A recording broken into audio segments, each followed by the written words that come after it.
welcome to Carabiners at Home. So here we are again, and we're sort of thinking about National Pizza Day at the moment. So obviously we know National Pizza Day is coming up, and we all love pizza in one form or another.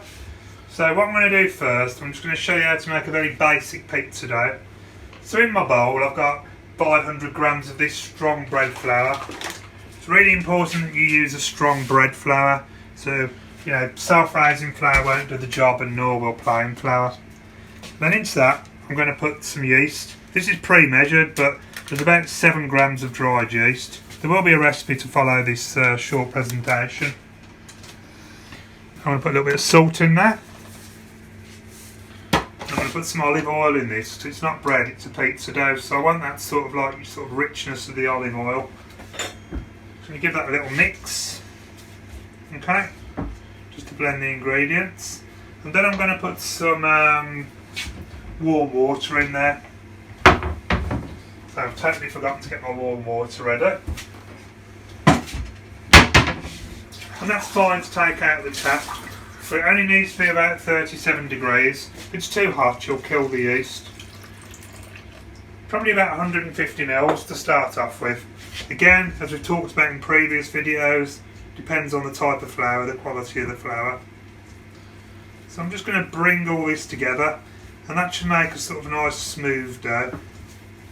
I like to use a spatula. I don't very often use my hands when I'm mixing the dough together, because it all sort of gets everywhere and sticks to my hands. Drives me mad. Yep, so when I've got all that flour incorporated, and my bowl should be coming clean. Yeah, it's a quick recipe, there's nothing fancy about this recipe. I can take it out of my bowl, put my bowl to one side, and then I can do this kneading like this. So I'm pushing the dough forward and flicking it with my hands like this. And I need to do that for a couple of minutes. And by doing that, I'm conditioning my dough, and I'm stretching what they call the gluten in the flour. And I'll do that for probably about 4 or 5 minutes. And don't have to be fancy, it's really racking it through and really sort of doing some work on that. You can see how much work I was doing on that, but it meant the board was moving.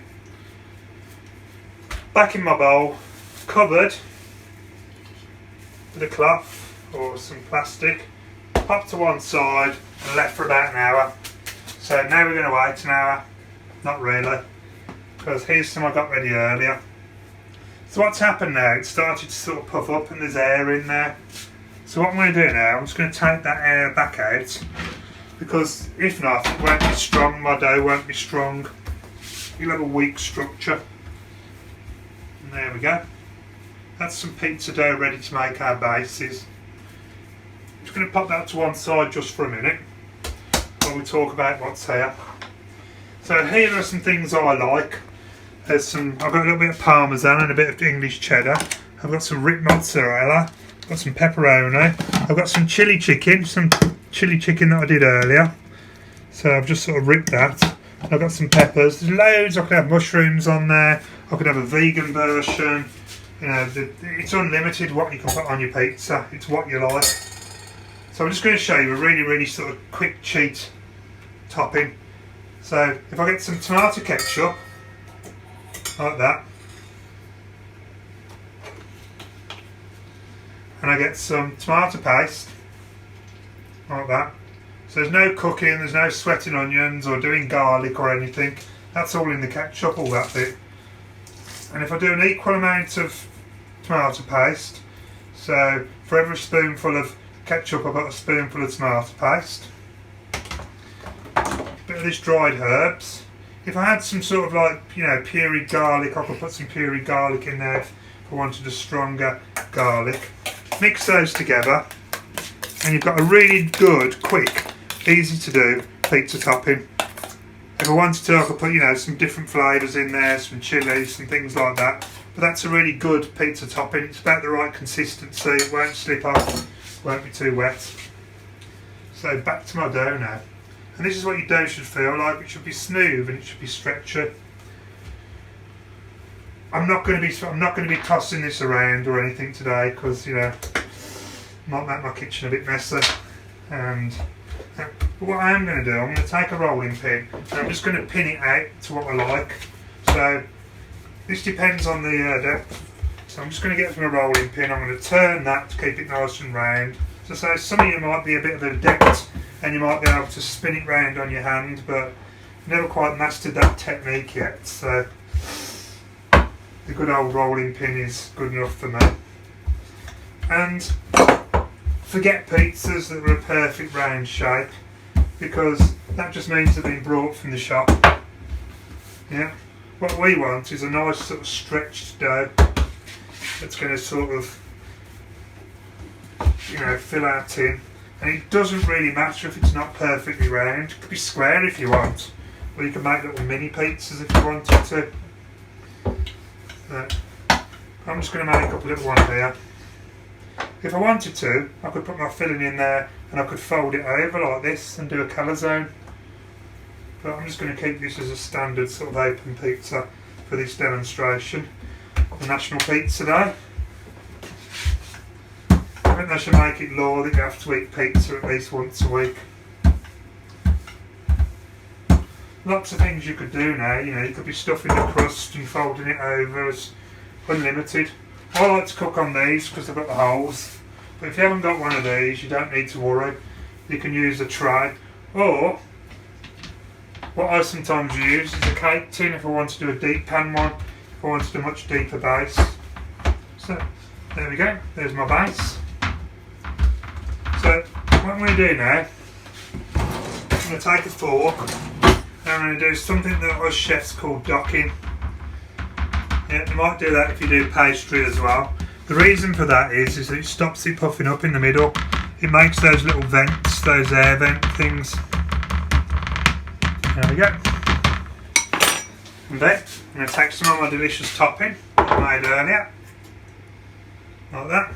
And I'm just going to spread it out. So if you look at that there, you can see what a perfect topping that makes. Yeah, you can buy all these fancy ones in the shops, or you can try and make it, and you can open the tomatoes and sweat it all off and everything, but you know, you won't get a better topping than that. It's lovely, it's sweet, it's pizza-y, it's got some really good flavours in there, but the good thing about it is it sticks to the dough and it doesn't make the dough wet underneath, because if you're making your own and you don't get it right, the dough's wet underneath. So now's one of the little rules of pizza making, and what people often get wrong. The cheese must go on first.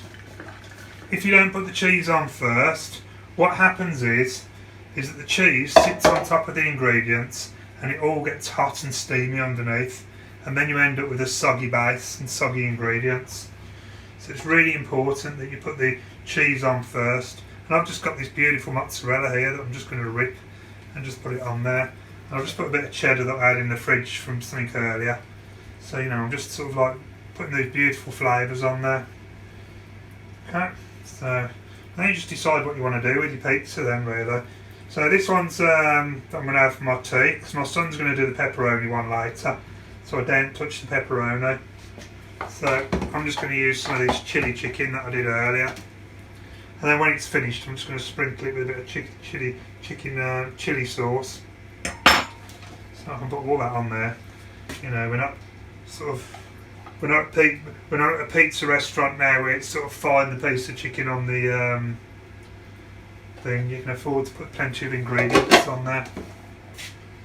Some peppers. But remember the rule: cheese first. Now we have a pizza. Now I like this stuff as well. This is Parmesan. It gives it a real good strong flavour. So I'm just going to take some of that and put it on, and I'll probably put a bit on when it's finished as well. So there we go. Trying to find room to work. I think I'll nick a bit of this pepperoni as well.